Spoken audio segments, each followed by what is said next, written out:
నువ్వు తలుపు తెయితే నగదిలోకి రా రా రా రాజా రా రా రా నగదిలోకి రా రా రా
ఎదురు చూస్తున్నాడు.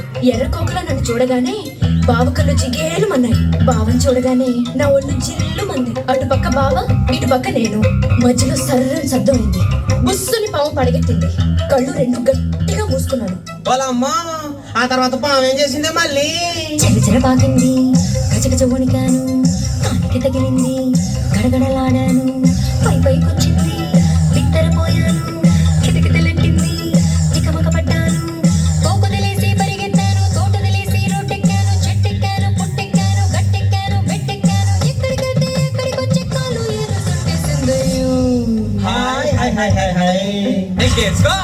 అబ్బా నాకు పాము కాటు వేసిందో. కన్ని గుండెలోన కాకలేపిందో. తాలి కాటు కూడా కమ్మగా ఉందో. అబ్బా నొప్పి కూడా సమ్మగా ఉందో.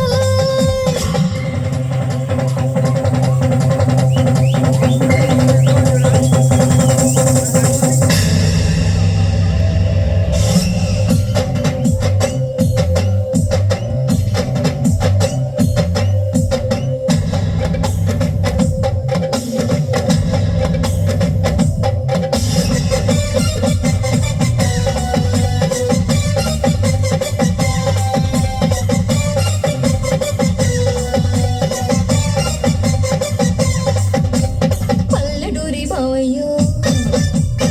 ఒట్టి పిరికోడోరయ్యో. పల్లెటూరి బావయ్యో. ఒట్టి పిరికోడోరయ్యో. పాములు చూసి బిగుసుకుపోయాడో. కర్ర తెస్తానన్నాడోయ్. కుర్రుమంటూ వెళ్ళాడోయ్. మామిడి గుమ్మ గలగల ఊపాడోయ్. చిన్న పుల్లైనా పడలేదు చూడయ్యో. ఎంతసేపైనా రాలేదు బావయ్యో. కొరకొర కొరకొర కోపం వచ్చిందో. కోపం వచ్చిన తాపంచిన ఉంచుకోకూడదు మళ్ళీ దించేసుకోవాలి. ఏంటి దించుకునేది? దాని బాగా ఒట్టి తిరిగోడంతా. ఇదిగో మళ్ళీ మీ పావు సంగతి మాకెందుకు? ఆ పావు సంగతి ఏమిటో చెప్పు. పిల్లల